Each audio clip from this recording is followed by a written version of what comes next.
Ako si Maria at ito ang aking kwento.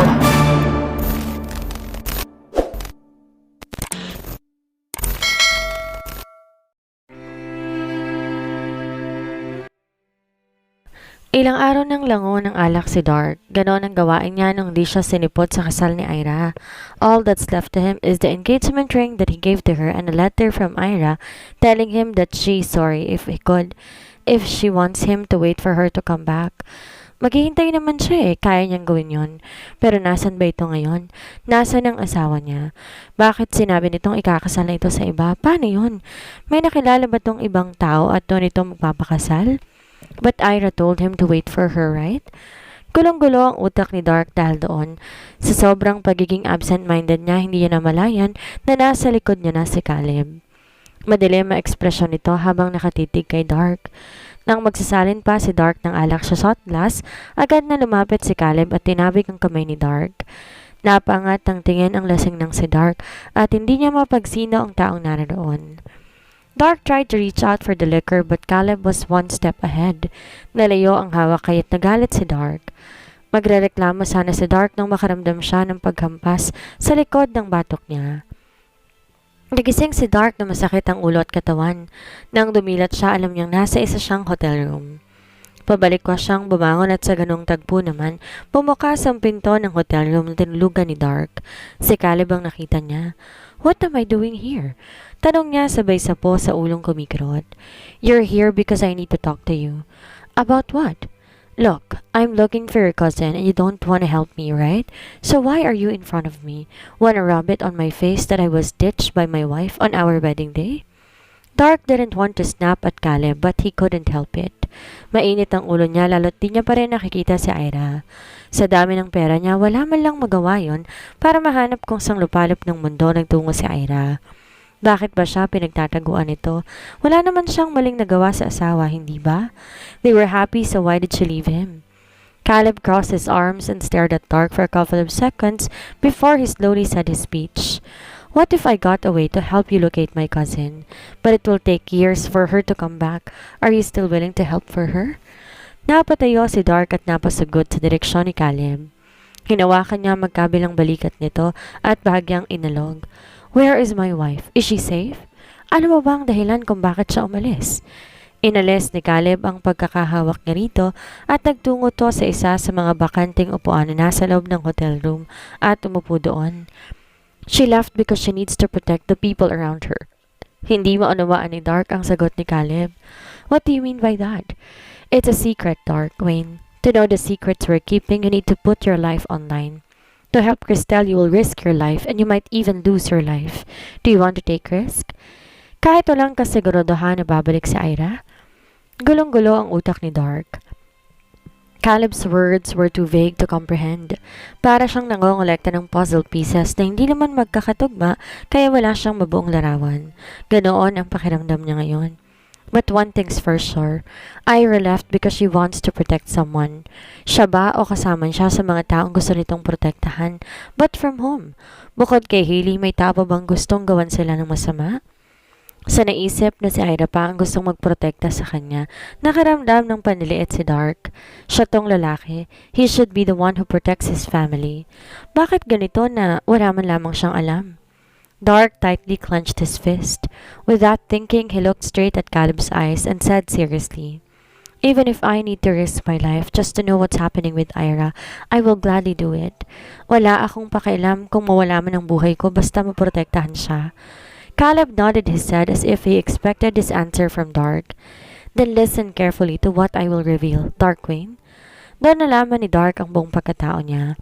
His late mother is a secret agent and before she married his father, bumitiw na ito sa sinumpaang trabaho.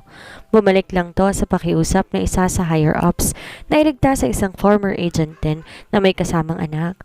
Yun ay ang ina ni Ira at mismong si Ira. His mother lost his life saving them. Ngayon niya lang nalaman dahil malaking sireto yon. Kaya siniwalat yun ni Caleb sa kanya ay dahil anak siya ng ina at may karapatan siya na upuan ang iniwan nitong posisyon. Pagkatapos sabihin ni Caleb ang katotohanan sa likod ng pagkatao niya, tinanong nito kung may nagbago ba sa pagmamahal niya kay Ira. Wala siyang naging sagot nung una dahil gulat pa siya sa mga nalaman. I will give you time to think, Darkwing.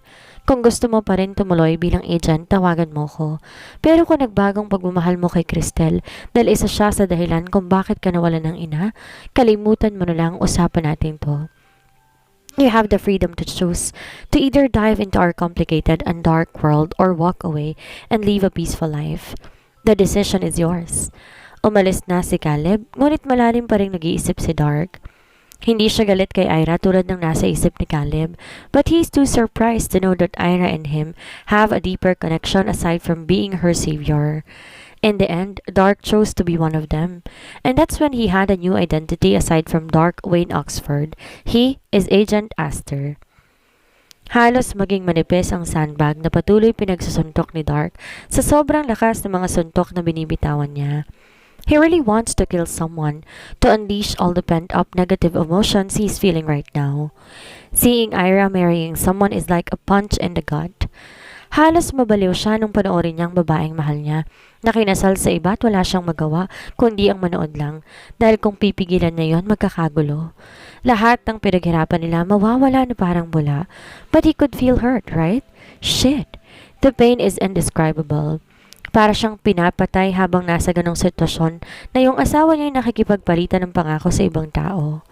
He wanted to run to Ira and stop her from marrying that bastard, but Caleb stopped him, telling him to endure it. Naiintindihan niya na ginawa ni Ira dahil gusto nitong iligtas si Zoren na kapatid nito. It is also to save them because the organization who got her threatened her with their lives. But he is in so much pain. Yung mga panahong ginugol niya bilang isang agent para sa pagbabalik nito, kaya niya na itong protektahan. Pakiramdam ni Dark na walan niya ng saysay. Caleb tried to console him, saying that Ira had acted for the greater good. Pero masamang masama pa rin ang loob niya. Nasasaktan siya hindi lang para sa kanya, kundi paging para sa anak nila na si Arcos. Alam niya, tinaboy siya ni Ira at nagsalita ito ng masasakit na salita tungkol sa kanilang dalawa ng anak nila para paalisin siya dahil may nakabantay dito. Pero kahit anong paliwanag niya sa utak, nasasaktan ang puso niya. Ayaw tanggapin ang rason na yon. Pero sa huli, mahal na mahal niya pa rin ang asawang si Ira kahit na mabigat ang loob niya rito. Pagod na napahiga si Dark sa training room sa HQ, tsaka tumitig sa mataas na kisame ng training room. He is now here at the HQ. Bumalik siya ng Pilipinas kasama si Caleb pagkatapos itong dalhin siya sa Spain kung saan pinakita nito sa kanya na kasal na si Ira sa iba. He wanted to blame Caleb for stopping him for going after Ira at that last moment, but he also understood his reasons why he let things happen. Ang tanging sinabi nito, makakasama niya rin si Ira sa tamang panahon. Kailangan niya lang maghintay dahil babalikan pa rin siya ni Ira. Dahil alam ni Caleb, mahal siya ng pinsan. Pero paano mangyayari yon kung kasal na ito sa ibang tao? Hindi naman siya pa pwedeng umapela dahil ang Ira na kasal sa kanya ay declared dead. Ang bagong identity ni Ira bilang Cristel ang kasal sa lalaking yon, kaya't wala silang nilabag na batas kung tutuusin. Dark let out a heavy sigh. Kapag naiisip niyang lalaking pinakasalan ni Ira, gustong-gusto niyang patayin ito. Rasyonal na parte lang ng utak niya ang pumipigil sa kanya, ngunit isa lang ang nasa isip ni Dark. Oras na makabalik si Ira, pipilitin niyang hiwalayan ito ang lalaking yon at pababalikin niya ito sa kanya. Dahil una pa lang, siya ang totoong asawa ni Ira. Sa HQ, binuhos ni Dark ang mga nalalabing oras. Kasama niya si Arcos na mag-training dahil ayon kay Caleb, ang mga anak ng agent na tulad ni Arcos dapat may alam sa self-defense bata pa lamang. Hindi man gusto, baka may pangyayari na kakailanganing protektahan ng mga bata ang buhay nila, kaya kahit nahihirapan. Napanoorin siyang nasasaktan si Arcos sa mga trainings nito, hinayaan niya ang anak. Hanggang nabigyan si Dark ng isang assignment tungkol sa mga child trafficking na nangyayari hindi lang sa lugar nila kundi sa buong bansa. Agad niyang tinanggap yon dahil kapag naiisip ni Dark na may kukuha na sa anak niyang si Arcos, hindi na kaagad siya matatanggap. Kaya kahit delikadong assignment na yon at mahirap, pinili ni Dark na tanggapin yon. Caleb gave him all the details and he immediately went to do his duty. Nariyang nagpanggap si Dark na isang basurero para lang maging malapit sa mga batang pinanlili mo sa daan. Ang mga batang yon, miyembro ng mga sindikato. Ayon sa isang binatilong nakausap ni Dark, ang may mga kapansanan daw na bata sa lansangan na babagay para manlimos. Ang mga malalusog na bata ay ginagawang donor para sa mga mayayamang tao. Dahil gusto agad ni Dark iligtas sa mga batang tulad na nakasalamuhan niya, tinipon niya mga batang tingin niya mapapagkatiwalaan at sinabi niya ang pake niya. Di naman nabigo si Dark, tumulong ang mga ito sa kanya. After bringing down those child traffickers, Dark built an orphanage for those saved children who were not claimed by their families. May mga bata kasing binenta talaga ng pamilya nila sa mga child traffickers, kapalit lang ng maliit na halaga ng pera. At sa mga batang yon nakapili ng aamponin si Noel at Rayson bilang mga anak nila. Now, after performing an excellent task to test him if he's ready to take a big mission, agad siyang binigyan muli ni Caleb ng assignment.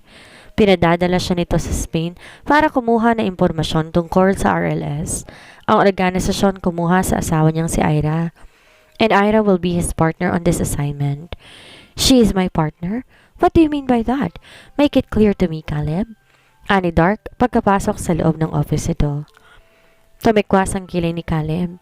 Parang nagtataka to kung bakit siya nagrereklamo gayong alam nito na nangungulila siya kay Ira. You don't want to? Then I will assign Dionysius to this assignment. I didn't say I don't like it. Damn you. Just make it clear to me. Siya ba talaga ang dadatnan kong kasama? Kala ko ba maraming nakabantay sa kanya at limitado ang galaw ni Ira? Caleb looked at him and smiled mysteriously. Because I have my ways, Dark. Wayne, now, do you want this assignment or not? I can give this to other agents who want to have a new task. Dahil baka kung sa iba pa ibigay ni Caleb ang assignment, agad nang pumayag si Dark. Hindi pwedeng sa iba mapunta to. Pagkakataon niya na para masulyapan man lang si Ira.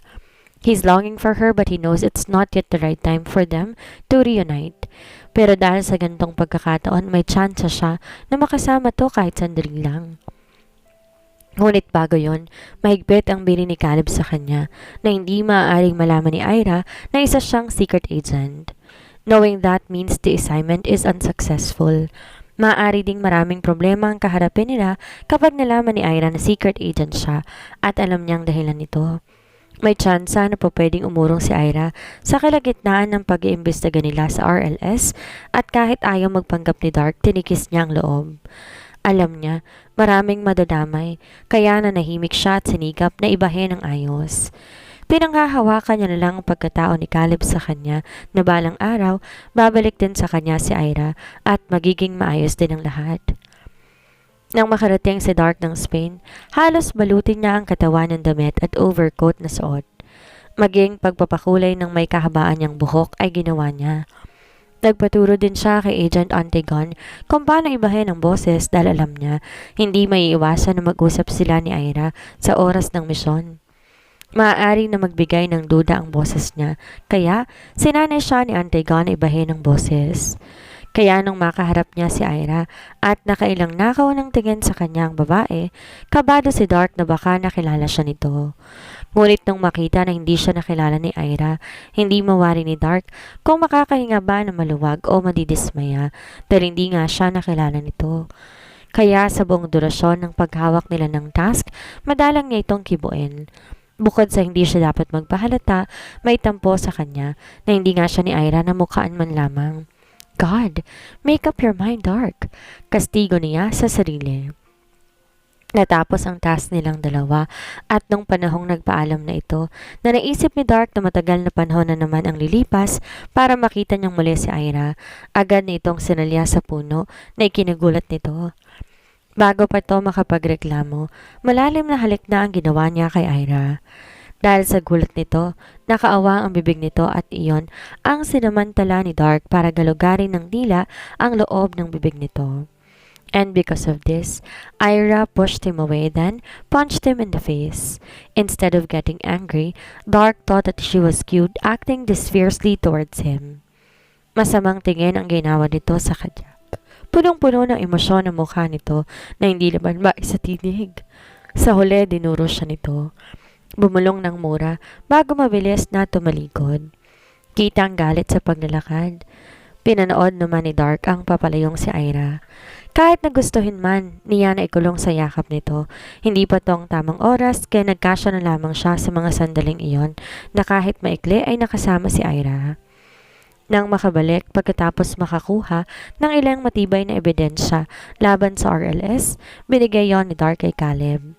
Exclusive mission ang ginawa niya, kaya direct ang pagre-report niya kay Caleb. Noong maiabot ng lahat, balak nang bumalik ni Dark sa training, ngunit pinigil siya ni Caleb dahil may mahalaga raw tong sasabihin sa kanya. About what? Tanong na rito. Humugot ng malalim na hininga si Caleb at mukhang problemado ito na kinataka ni Dark. May problema ba ito? Nakita ni Dark na may hinugot si Caleb na portfolio mula sa mga dokumentong nasa mesa nito at iniabot sa kanya. Nang buksan, isang picture ng babae ang nakita ni Dark. Who's this? I got news that she will be coming after you.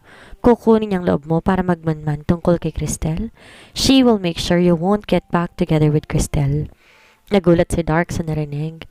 You mean, they're finally realized that Ira has a family here in the Philippines? Caleb nodded grimly. Dahil mainit ang mata ng CIA at FBI sa kanila, alam ko, hindi gagawa ng aksyon ng RLS sa inyo ni Arcos na maaaring magpahamak sa kanila. Isa pa, kilala kang tao kaya't maraming magtataka kung may mangyayaring masama sa'yo. RLS thought that maybe sending her to you will make you quit with Cristel. They want to lure you with her. Nagsalubong ang kilay ni Dark. What do you want me to do? Parang nahihirapan magsalita si Caleb dahil panay ito buntong hininga. At nung magsalita to, nagulat si Dark sa mga inihayag nito. I want to ask you a favor, Darkwing. Pumayag ka sa gusto ni Amelia. If she wants you to be her view, do it. Dark looked at Caleb incredulously. What? Bakit hindi mo na lang siya ipahuli? I am sure HQ can stop her. Why do I need to be with her? View, as in her lover? Are you fucking out of your mind? Your cousin is my wife. Because I also want to protect her. Tinuro ni Caleb ang babaeng nasa litrato. Listen to me, Darkwing. If RLS thinks that she's successful with her task, they won't come after her life. Hindi siya po pwedeng mapahamak. Why? Because she is my ex-wife and she's doing this to get back at me for hurting her. Pero hindi ko hahayaan na dahil sa galit niya, itataya niya ang buhay niya. RLS is not her ally. They can never be trusted. I am not worth it for her to exact revenge, but I need to save Amelia.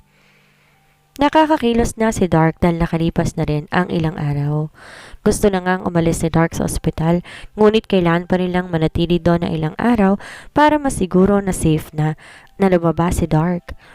Inaaliw na lang ni Ira ang asawa at tinatawagan nila si Arcos at ang iba pang bata para naman hindi sobrang tahimik ng private hospital room. Nagtampo ang mga anak nila. Akala iniwan ito dahil sila lang dalawa ni Dark ang magkasama. Gumawa na lang ng rason si Ira na nagkita sila ni Dark kahit magkasama sila ngayon at sa susunod, isasama na nila lahat ng mga bata para maipasyal din sila. Mabuti na lang mabilis nang ding mawala ang tampo ni Arcos. Sinabi na lang din ni Ira na bibili sila ng pasalubong para sa mga bata. Nang patayin niya ang video call sa anak, bumalik siya sa tabi ni Dark. Dark is now facing his laptop doing his work. Marami tong naiwang trabaho sa kumpanya noong tanggapin nito ang assignment na inassign ng HQ. Hindi mo ba alam, ako ang partner mo nung binigay sa'yo itong assignment? Tanong niya rito. Tumigil sa pagtipa ng keyboard si Dark at sinulyapan ng gawin niya bago ito marahang umiling. I didn't. They informed me that I will have a partner for this mission but they did not state the name of the agent I am partnering with. Kaya pala nung katukan niya ang hotel room nito, halata talaga ang gulat nito kahit pa balot na balot ang katawan ni Dark. Ngayon tuloy na naaalala niyang itsura nito na parang isang serial killer. Natatawa at naaaliw si Ira. Yon siguro ang isa sa dahilan kung bakit hindi niya gaanong pinaghinalaan si Esther bilang si Dark dahil alam niya kung paano manamit si Dark. When will I be allowed to leave the hospital? Napatingin na naman si Ira kay Dark dahil sa tanong nito.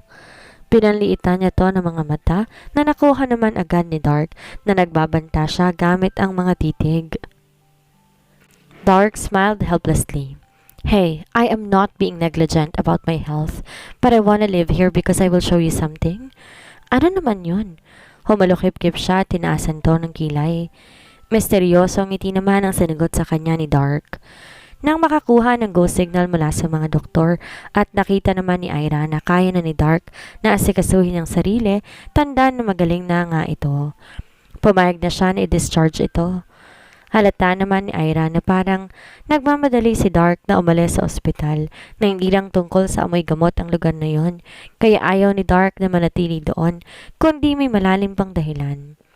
Tuwing tinatanong niya naman, ngiti lang ang sagot nito, kaya napagod na lang si Ira. Tanging malinaw na sagot lang ni Dark, dadalhin siya nito sa isang lugar. Kaya, nung uminto ang sasakyan sa isang orphanage, napalingon si Ira sa katabing si Dark. Anong ginagawa natin dito? This is the orphanage I built, Ira. I wanna show this to you. Anito. Nabigla si Ira sa sinabi ni Dark. Dahil lalata ang gulat sa mukha niya, inalalayan siya ni Dark pababa ng sasakyan. Pagbaba, agad silang sinalubong ng mga workers at mga bata na nakaabang sa mismong gate ng orphanage. Kuya Dark! Sigaw na isang bata nang makita nito si Dark. Muling nagulat si Ayla sa narinig. Hindi niya inaasahan na kaya tong gawin ni Dark. Yes, he is rich and famous and she also knows Dark is a good person. Pero ibang level na to para sa kanya. Kita rin ni Ira na pamilyar ang mga bata sa asawa niya. Ibig sabihin, hindi na bago kay Dark na magtungo dito. Napalingon siya kay Dark.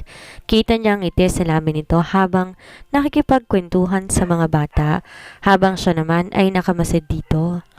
At habang tinitingnan niya ang lalaki, doon na narealize ni Ira na posible pala na ma-inlove kung muli sa taong matagal mo nang minamahal. And she's lucky to have Dark in her life. Dark built this orphanage after his first mission with the HQ. Maraming inabusong bata ang natulungan ni Dark at sinusuportahan pa rin hanggang sa ngayon. Naikwento rin sa kanya ni Dark na may 2 bata itong nailigtas na inampo ng pinsan nitong si Noel at Grayson na asawa na pala ni Rowell. Supportive ang Oxford family sa ganitong gawain ni Dark. Nung talungin naman ni Ira kung bakit naisip ni Dark na magtayo ng bahay ampunan, sagot niya ay ganito. Tuwing naiisip ko na po pwedeng maging ganyan ang sasapitin ni Arcos, hindi ko kayang maisip na naghihirap siya. If I could help my way, I will do it. And I'm doing this for Arcos. I want good for our son, Ira. I want him to live a worry-free life and, at the same time, I want to help these unfortunate children. Hindi naman lahat, swerte, na ipinanganak sa isang magandang pamilya. Niyakap ni Ira si Dark sa narinig na sagot nito. Sobra siyang touch sa narinig mula sa asawa. Mula sa pagiging arogante dati, akala mo kayang bilhin ng perang lahat. Ibang-iba na ngayon ang Dark na kaharap niya. Pero pareho ni Ira ay mahalang version ni Dark dahil parte yon ng pagkatao ni Dark. Kahit naman ang arogante pa nito, mabait naman talaga si Dark. Hindi siya nito tutulungan kung hindi ba? Pwedeng kalimutan ni Dark na niligtas siya nito nung mga bata pa sila pero hindi nito ginawa. Hindi pa siya nito at pinapakasalan, hinanap. Tahimik sila na magkayakap sa ilalim ng puno na nakatanim sa orphanage nung marinig nila pareho na sabay tumunog ang cellphone nila. Kinuha ni Ira ang cellphone sa bulsa at HQ number ang nakita niya. Message yon na naglalaman ng kailangan nilang mag-ingat dahil ang RLS ang mastermind sa kidnapping ng mga negosyante na nailigtas nila. Ayon din sa mensahe, may posibilidad na bubuuin ng RLS ang organisasyon na nabuwag na. Nagkatinginan si Ira at Dark sa nabasang message.